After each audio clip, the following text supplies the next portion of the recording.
ഈശോമിശിഹായ്ക്ക് സ്തുതിയായിരിക്കട്ടെ. ആത്മീയ ഭോജ്യത്തിൽ നമ്മൾ ഇന്ന് വിചിന്തനം ചെയ്യുന്നത് വേശ്യാവൃത്തി ചെയ്യുന്നത് പെണ്ണോ ആണോ ആകാം. പലരും മനസ്സിലാക്കിയിരിക്കുന്നത് വേശ്യ എന്ന് പറഞ്ഞാൽ സ്ത്രീകൾ മാത്രം, പെണ്ണുങ്ങൾ മാത്രം. അതല്ല എന്ന് ദൈവവചനം നമ്മെ ഓർമ്മിപ്പിക്കുന്നുണ്ട്. അതോടൊപ്പം നമ്മൾ ഇന്ന് ചിന്തിക്കാൻ പോകുന്നത് നമ്മെ വിലകെട്ടവരാക്കുന്ന 7 കാര്യങ്ങളെക്കുറിച്ച് വചനം നമുക്ക് അറിവ് തരുന്നുണ്ട്. ഇതൊന്ന് മനസ്സിലാക്കിയിരിക്കുന്നത് വളരെ നല്ലതാണ്. ഞാൻ കേട്ടാണ് ഒരു സ്ത്രീ എങ്ങനെയെങ്കിലും അവർക്ക് വിദേശത്ത് പോകണം, അങ്ങനെ സാമ്പത്തിക ലാഭം ഉണ്ടാക്കണം, കുടുംബത്തിന് കുറച്ചുകൂടെയൊക്കെ ഒരു മെച്ചപ്പെട്ട അവസ്ഥ ഉണ്ടാകണം, നല്ല വീടും സൗകര്യങ്ങളൊക്കെ. അതിനവർ പണം മുടക്കി കാശ് കൊടുത്ത് വിദേശത്ത് പോകാനുള്ള ഒരു ചാൻസ് ഉണ്ടാക്കി. ചെന്ന് കഴിഞ്ഞപ്പോഴാണ് അവർക്ക് മനസ്സിലായത് വേശ്യാലയത്തിലാണ് അവർ ചെന്ന് പെട്ടിരിക്കുന്നത്. വേശ്യാലയം. ഇതേക്കുറിച്ച് മനസ്സിലായ ചിലര്, അവർ കുറച്ച് സ്വാധീനമുണ്ടായിരുന്നത് കൊണ്ട് വേണമെങ്കിൽ ഇവരെ അവിടുന്ന് രക്ഷിച്ച് നാട്ടിലേക്ക് വിടാം എന്നുള്ള ആ ഒരു ലക്ഷ്യത്തോടു കൂടി അവരെ സമീപിച്ചു. അപ്പോൾ അവർ സൂചിപ്പിച്ച ഒരു കാര്യം, ഏതായാലും ഇവിടെ വന്നു പോയില്ലേ, ഇത്രയും കാശെല്ലാം മുടക്കി വന്നതല്ലേ, അതുകൊണ്ട് ഇങ്ങനെ അങ്ങ് പോട്ടെ. ചെയ്യുന്നത് വേശ്യാവൃത്തി. എന്നിട്ട് പോലും അത് ഉപേക്ഷിക്കുന്ന കാര്യമല്ല ചിന്തിച്ചത്. ഏതായാലും കാശ് മുടക്കി ഇവിടം വരെ വന്നതല്ലേ, ഇത് ഈ രീതിയിൽ കുറച്ച് നാളത്തേക്കെങ്കിലും അങ്ങനെ അങ്ങ് പോട്ടെ, വേശ്യാവൃത്തി ചെയ്തിട്ടാണേലും എനിക്ക് കാശുണ്ടാക്കണം. അതായിരുന്നു അവരുടെ മനോഭാവം. നമുക്കറിയാമല്ലോ, വേശ്യാവൃത്തി എന്ന് പറയുമ്പോൾ അത് ശരീരം വിറ്റ് പണമുണ്ടാക്കുന്ന ഒരു കാര്യം. ഇത് സ്ത്രീകൾക്കുമാകാം പുരുഷന്മാർക്കുമാകാം. നമുക്ക് ഏതാനും കാര്യങ്ങൾ വചന വെളിച്ചത്തിൽ മനസ്സിലാക്കാം. വചനം ദേശിക്ക് നൽകുന്ന വില എന്താണെന്ന് അറിയണമെങ്കിൽ ഒരു വചനഭാഗം എടുത്താൽ മതി. പ്രഭാഷകൻ 26:22. പ്രഭാഷകൻ 26:22 പറയുന്നത് വേശ്യ തുപ്പലിനേക്കാൾ വിലകെട്ടതാണ്. നമുക്കറിയാലോ തുപ്പലിന് എന്ത് വില. തുപ്പലിനേക്കാൾ വിലകെട്ടതായിട്ടാണ് വേശ്യയെ വചനം അവതരിപ്പിക്കുന്നത്. മറ്റൊരു കാര്യം, നമ്മുടെ വിലകെടുത്തുന്ന 7 കാര്യങ്ങൾ വചന വെളിച്ചത്തിൽ നമുക്ക് കാണാൻ പറ്റും. നമ്മൾ ഒരുപാട് വിലയുള്ളവരാണ്. ദൈവം നമുക്ക് കൽപ്പിക്കുന്നത് വലിയ വിലയാണ്. അതുകൊണ്ടാണ് ആ വില മറന്ന് നമ്മൾ പെരുമാറരുത് എന്നുള്ളത് വചനം കൃത്യമായിട്ട് നമ്മെ ഓർമ്മിപ്പിക്കുക. എനിക്കൊരു വിലയില്ല, എന്നെ ആരും വിലമതിക്കുന്നില്ല, ഇങ്ങനെയൊക്കെ പരാതി പരിഭവം പറഞ്ഞ് നടക്കുന്നവർ അവരുടെ ശരിക്കുള്ള അവരുടെ വിലയും മനസ്സിലാക്കാത്തതുകൊണ്ടാണ്. നമ്മൾ വളരെ വിലപ്പെട്ടവരാണ്. യെശയ്യാ 43 കർത്താവ് പറഞ്ഞിട്ടുണ്ട്, നീ എനിക്ക് പ്രിയപ്പെട്ടവനും ബഹുമാന്യനും വിലപ്പെട്ടവരുമാണ്. അതുകൊണ്ട് ആ വില നമ്മൾ മറന്ന് ജീവിക്കരുത്, പ്രവർത്തിക്കരുത് എന്നുള്ളത് കർത്താവിൻ്റെ വചനം നമ്മെ ഓർമ്മിപ്പിക്കുന്നുണ്ട്. നമ്മുടെ വില കെടുത്തുന്ന 7 കാര്യങ്ങൾ. ഒന്നാമത്തേതാണ് അശുദ്ധി. നമുക്കറിയാലോ, വിശുദ്ധി നമ്മെ വിലയുള്ളവരാക്കും, അശുദ്ധി നമ്മെ വിലകെട്ടവരാക്കും. ജ്ഞാനത്തിൻ്റെ പുസ്തകം 5:19 പറഞ്ഞിരിക്കുന്നത് വിശുദ്ധി അജയമായ പരിചയാണ്. ദൈവമക്കൾക്ക് ഒരു ഓർണമെൻ്റായിട്ട് അലങ്കാരമായിട്ട് മാറേണ്ടത് വിശുദ്ധി വസ്ത്രം പോലെ ധരിക്കേണ്ടവരാണ് ദൈവമക്കൾ. അത് മറന്ന് ജീവിക്കുമ്പോൾ നാം വിലകെട്ടവരായി മാറും. അശുദ്ധിയിലേക്ക് നമ്മുടെ ജീവിതത്തെ നമ്മൾ തള്ളിവിടുമ്പോൾ വിലകെട്ടവരായി മാറും എന്നത് നാം മറക്കരുത്. രണ്ടാമത്തെ കാര്യം, ചൂടോ തണുപ്പോ ഇല്ലാതെ മന്ദോഷ്ണാവസ്ഥയിൽ കഴിയുന്നവർ വിലകെട്ടവരാണ്. വെളിപാട് പുസ്തകം 3-ാം അധ്യായം 15 മുതൽ 19 വരെ വായിച്ചാൽ ഇക്കാര്യം നമുക്ക് മനസ്സിലാക്കാൻ പറ്റും. നീ ചൂടോ തണുപ്പോ ഇല്ലാതെ മന്ദോഷ്ണാവസ്ഥയിൽ കഴിയുന്നതിനാൽ നിന്നെ ഞാൻ എൻ്റെ വായിൽ നിന്നും തുപ്പിക്കളയും. തുപ്പലിൻ്റെ വില അതുപോലും ഉണ്ടാകില്ലെന്ന്. അതുകൊണ്ട് അവിടെ പറഞ്ഞിരിക്കുകയാണ്, നീ അനുദപിച്ച് നീ തീഷ്ണതയുള്ള വ്യക്തിയായി മാറണം. ചൂടോ തണുപ്പോ ഇല്ലാത്ത മന്ദോഷ്ണാവസ്ഥയിലല്ല ഒരു ദൈവ പൈതൽ ജീവിക്കേണ്ടത്, തീഷ്ണതയോടുകൂടി ജീവിക്കണം. അപ്പോഴാണ് നമുക്ക് വിലയുള്ളവരാകാൻ പറ്റുക. മൂന്നാമത്തെ കാര്യം, സങ്കീർത്തനം 119 119 വചനം. അധ്യായവും വചനവും ഒന്ന് തന്നെയാണ്.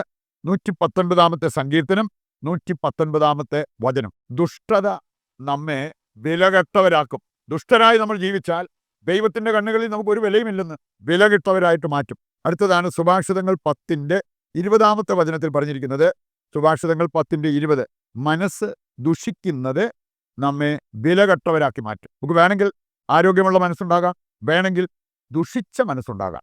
മനസ്സ് ദുഷിച്ചാൽ നമുക്ക് വിലയില്ലാണ്ടാകും. അതാണ് ഈ വചനം പഠിപ്പിക്കുക. സുഭാഷിതങ്ങൾ 16:27 പറഞ്ഞിട്ടുണ്ട്, തിന്മ നിരൂപിക്കുന്നവർക്ക് ദൈവം ഒരു വിലയും കൽപ്പിക്കുന്നില്ല, അവര് വിലകെട്ടവരായി മാറുന്നു. ജെറമ്യാ 10-ാം അധ്യായം 15-ാമത്തെ വചനം എടുത്താൽ വിഗ്രഹാരാധകരെ കുറിച്ച് അവിടെ പറഞ്ഞിട്ടുണ്ട്, അവർക്ക് ദൈവം ഒരു വിലയും കൽപ്പിക്കുന്നില്ല.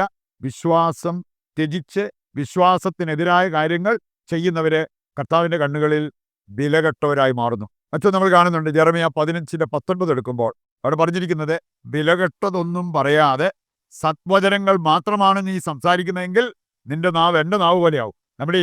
നമുക്ക് യോജിക്കാത്ത കാര്യങ്ങൾ സംസാരിക്കുന്നത്, മ്ലേച്ഛമായ കാര്യങ്ങൾ സംസാരിക്കുന്നത് നമ്മെ വിലകെട്ടവരാക്കും എന്നാണ് അവിടെ നമ്മൾ തിരിച്ചറിയേണ്ടത്. അവസാനത്തേത് 7ാമത്തെ കാര്യം, വ്യാജ പ്രവചനം. നമ്മൾ വ്യാജം ചെയ്ത് ജീവിക്കുന്നത്, വ്യാജ പ്രവചനം നടത്തുന്നത്, അതെല്ലാം നമ്മളെ വിലകെട്ടവരാക്കി മാറ്റും. സക്കറിയായുടെ പുസ്തകം 5-ാം അധ്യായം ആദ്യത്തെ 4 വചനങ്ങൾ, അതുപോലെ 13-ാം അധ്യായത്തിൻ്റെ 3-ാമത്തെ വചനം, ഇതെല്ലാം നമ്മളെ പഠിപ്പിക്കുന്ന ഒരു കാര്യമാണ്.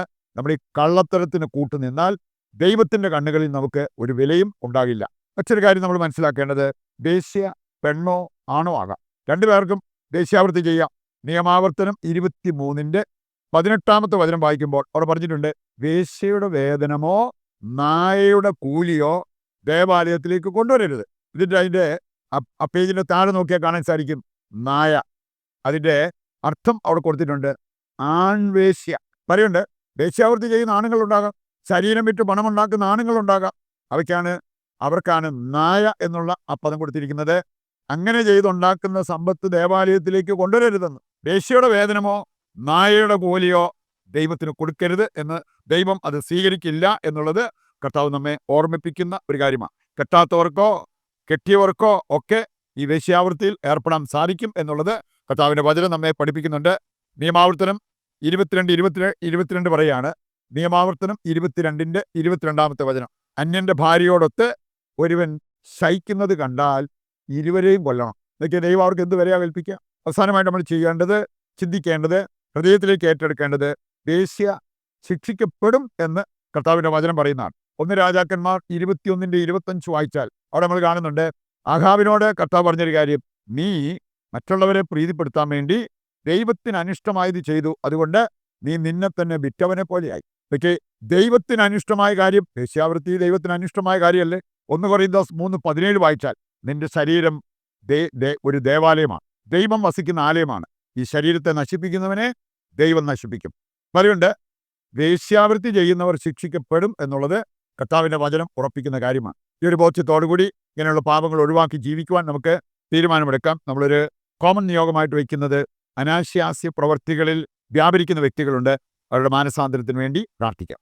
സർവ്വ നന്മകളുടെയും ഉടയവനും ഉറവിടവുമായ ദൈവമേ, അങ്ങയുടെ വചനം ധ്യാനിച്ച ഞങ്ങളെ വചനം ജീവിക്കുന്നവരും ആ വചനം പ്രചരിപ്പിക്കുന്നവരുമാക്കണമേ. വചനം ആദരിക്കുന്നവർക്ക് ഉത്കർഷം ലഭിക്കുമെന്ന് വാഗ്ദാനം ചെയ്ത ദൈവമേ, ഞങ്ങൾക്ക് ആവശ്യമായ സന്തോഷവും അഭിവൃദ്ധിയും ഞങ്ങളുടെ മേൽ ചൊരിയണമേ. ഞങ്ങളുടെ ഉദ്ദിഷ്ട കാര്യങ്ങൾ സാധിച്ചു തരണമേ.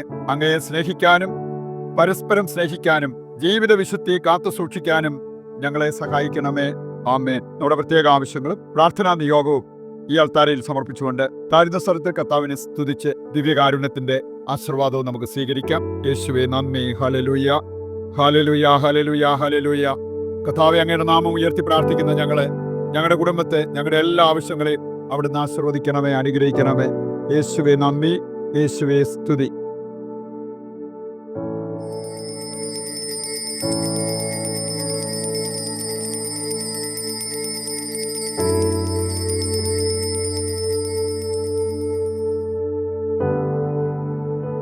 പരിശുദ്ധ പരമ ദിവ്യകാരുണ്യത്തിന് എന്നേരവും ആരാധനയും സ്തുതിയും പുകഴ്ചയും ഉണ്ടായിരിക്കട്ടെ. ദൈവം അനുവദിക്കുന്നെങ്കിൽ മറ്റൊരു എപ്പിസോഡുമായി നാളെ വീണ്ടും നമ്മൾ ഒന്നിക്കും. ദൈവം നിങ്ങളെ സമൃദ്ധമായി അനുഗ്രഹിക്കട്ടെ.